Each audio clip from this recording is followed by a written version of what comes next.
धर्म स्नेही बंधुओं,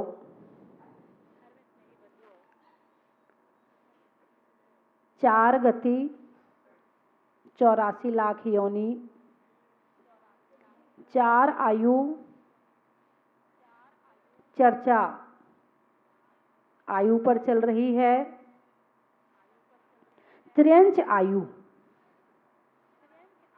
त्र्यंच गति का बंध होते ही त्र्यंच आयु प्राप्त हो जाती है। बहुत साधारण सा लग रहा है, हाँ ठीक है, चर्चा हो रही है, लेकिन इसको आप बड़े गहराई से लीजिए। चारों गति में, नरक गति में तो कष्ट है ही, लेकिन त्र्यंच गति में भी कष्ट कम नहीं है। अब आप कहोगे कि हमें उसकी चर्चा करने से क्या फायदा है? ठीक है, कुत्ता है, बिल्ली है, बंदर है, अपने कष्ट भोग रहे हैं, भोगते रहे, हमें क्या करना उससे। लेकिन ध्यान रखना, उत्तम पुरुष वो होता है जो सामने वाले को देख के सुधर जाता है। उत्तम पुरुष वो होता है जो सामने वाला ठोकर खाता है तो सुधर जाता है। मध्यम पुरुष वो होता है जो स्वयं ठोकर खाई सुधर जाता है, और जघन्य पुरुष 10 बार भी ठोकर खा ले तो भी नहीं सुधरता है। इसीलिए त्र्यंच गति की चर्चा कर रही हूं कि त्र्यंच गति को आप समझो, जानो, पहचानो कि ये है क्या। हम कभी वहां रहे कि नहीं रहे, हम वहां कभी गए कि नहीं गए। यदि गए हैं तो हमने भी वो सारे कष्ट भोगे हैं।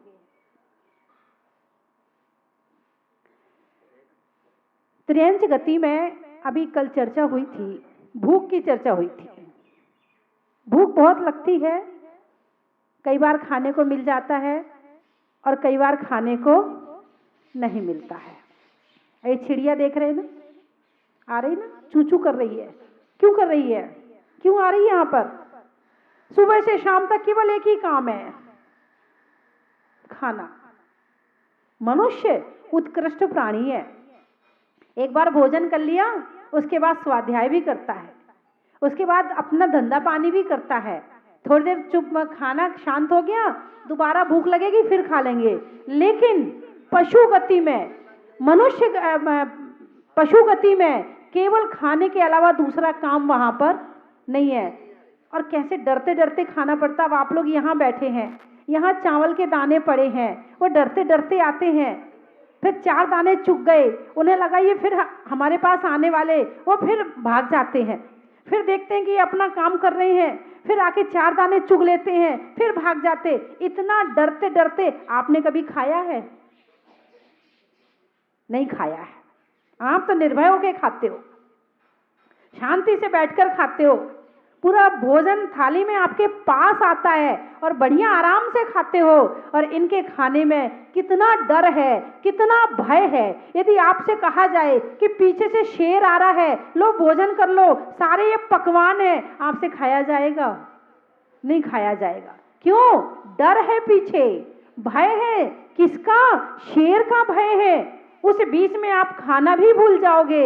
ये खाते हैं, अंदर में भय है, फिर भी खाते हैं। पेट की भूख को शांत करना है।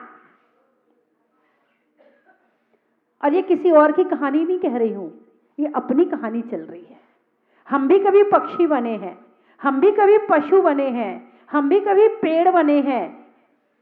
ये तो हो गई खाने की बात। पीने की बात, जब गर्मी के दिन आते हैं, जून का महीना आता है, और उस समय में जब मनुष्य हर घंटे में 2 गिलास पानी पीता है, उस समय कभी इन पशु पक्षी के बारे में सोचा है? इनको कहाँ पानी मिल रहा होगा?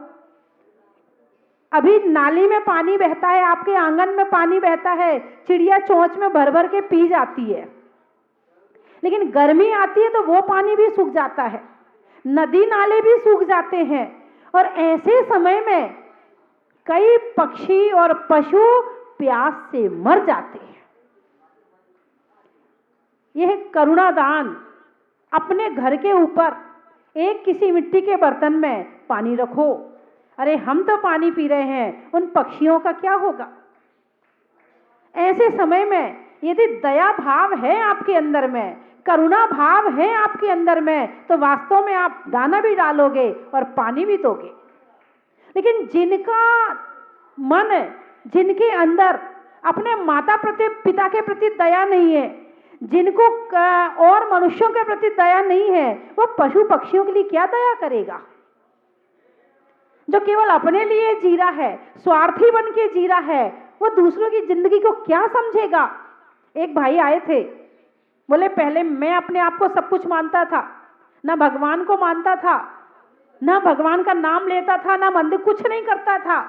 लेकिन भगवान ने मुझे सिखा दिया, ऐसी ठोकर लगाई, ऐसी ठोकर लगाई, अब मैं मंदिर भी जाता हूँ, नमोकार मंत्र भी पढ़ता हूँ, भगवान का नाम भी लेता हूँ। भगवान ने ऐसी ठोकर मारी, याद दिला दिया कि तू सब कुछ नहीं है, मैं भी कुछ हूँ। जब जीवन में समय ऐसा आता है तो उस समय फिर ठोकर सिखाती है। बादाम खाने से अकल आए ना आए, मगर ठोकर खाने से अकल आ जाती है। और फिर भी ना अकल आए तो फिर वो इंसान नहीं है, फिर उसके अंदर बुद्धि नहीं है, फिर उसके अंदर ज्ञान नहीं है। तो जैसे जीवन हम जी रहे हैं, जैसी भूख प्यास हमें लगती है, ऐसे ही भूख प्यास पशुओं को लगती है, पक्षियों को लगती है। आपके पास में फैक्ट्री है, दुकान है, मकान है, दो हाथ दिए हैं, दो हाथ मिले हैं आपको अपना पेट भरने के लिए, परिवार का पेट भरने के लिए और पंगत जिमाने के लिए। लेकिन पशु पक्षियों की पंगत करी कभी आपने? कभी उनको आपने ठंडा पिलाया? होता, बहुत लोग हैं, अभी भी हैं संसार में। कुछ लोग ऐसे हैं जो इतने सारे केले लेते हैं सुबह सुबह और जहां बंदर होते हैं वहां ले जाके डाल देते हैं। एक जगह मैंने कुत्ता और बिल्ली को एक साथ दूध पीते देखा, दिल्ली में चांदनी चौक के अंदर जो पतली पतली धर्मपुरा में गलियां हैं, मैं वहां से निकल रही थी तो मैंने देखा कि एक भाई अपने घर के दरवाजे पर उन्होंने एक तसला रख रखा था। तसला आप लोग क्या कहते हैं उसको? तगारी, हाँ जो भी आप कहते हैं, वो रख रखी थी और उसको लोहे की चैन से बांध रखा था, क्योंकि चोर भी बहुत है ना, इसको भी चुरा के ले जाएंगे। और वो भाई सुबह सुबह उसमें दूध डालते थे, लाकर 1-2 किलो रोज दूध डालते थे। तो वहां कुत्ता और बिल्ली दोनों को एक साथ दूध पीते मैंने देखा है। उस समय तो मैंने देख लिया, हो सकता है उसके बाद वो उसमें भोजन भी डालते हो सकता है गर्मी के दिनों में वो पानी भी डालते हो। तो अपने घर के सामने एक इस तरह की व्यवस्था रखनी चाहिए कि जिसमें पशु पक्षी आकर पानी पी जाए। एक बहन जी हैं बड़ौद की रानी, वो बता रही थी एक बार, बोले एक बिल्ली है तो मेरे यहाँ वो घूम रही थी और बस रोए जा रही।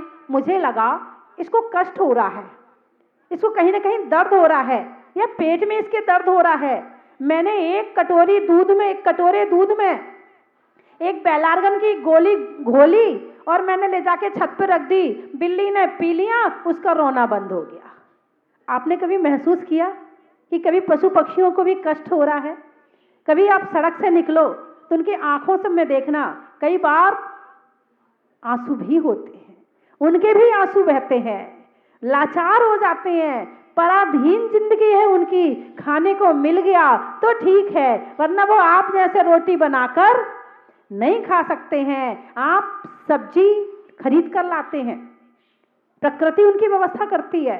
आप सब्जी खरीद कर लाते हैं और सब्जी खरीदते हैं, आप छिलका छीलते हैं, उसे अपने किसी प्लेट में लेकर बाहर ले जाके फेंक देते हैं।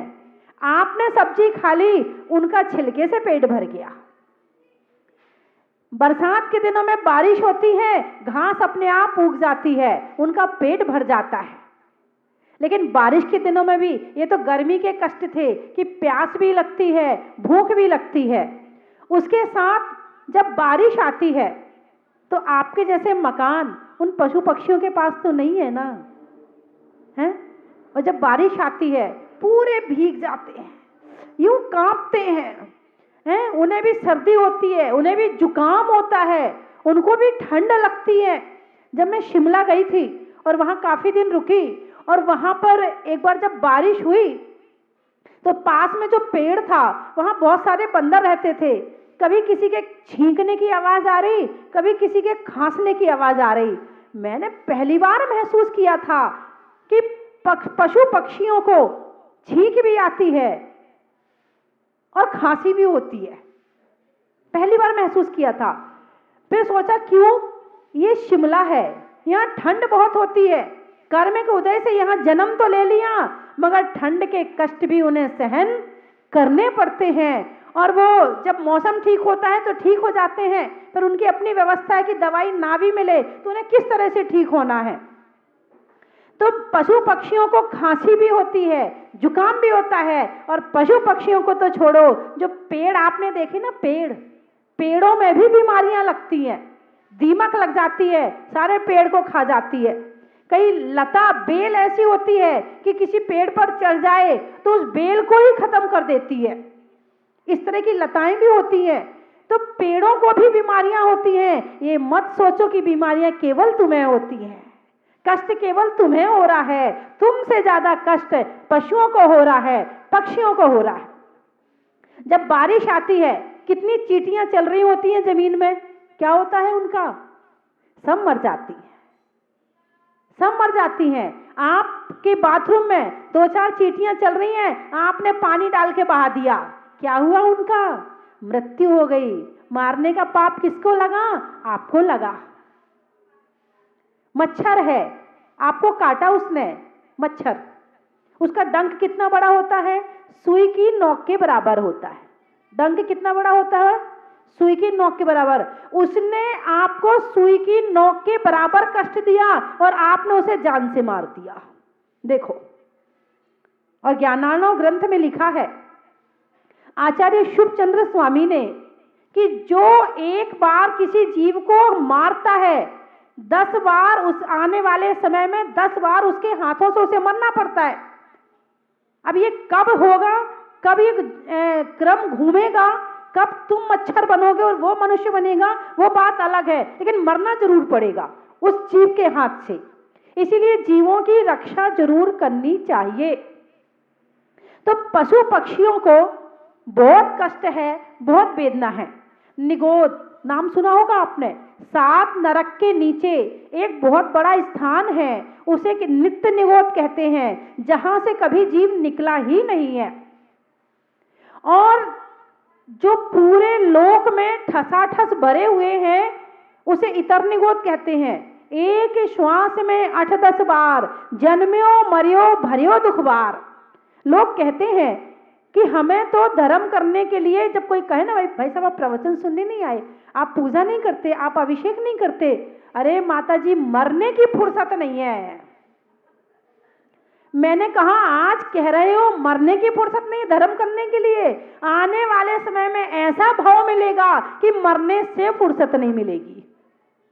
एक श्वास में 8-10 बार, एक श्वास में 18 बार जन्म मरण होगा, फिर मरने से फुर्सत नहीं मिलेगी। मरते ही रहना, फिर अभी मरने की फुर्सत नहीं है, फिर मरने से फुर्सत नहीं मिलेगी। कर लो धर्म तो बच जाओगे उन गतियों में जाने से, और नहीं किया, केवल अपनी घर गृहस्थी में लगे रहे, केवल अपनी मायाचारी में लगे रहे, केवल घर की चिंता में लगे रहे, 24 घंटे केवल अपने घर वालों की चिंता में गुजारे, उसकी नौकरी नहीं लग रही, वो पढ़ाई नहीं करता है, उसकी शादी नहीं हो रही, मेरे दुकान नहीं चल रहा, मेरा धंधा नहीं चल रहा, मेरा 24 घंटे केवल इसी चिंता में लगे रहे, तो यही होगा कि मरने से फुर्सत नहीं मिलेगी और पशु गति में जाना पड़ेगा, वो कष्ट अलग भोगने पड़ेंगे।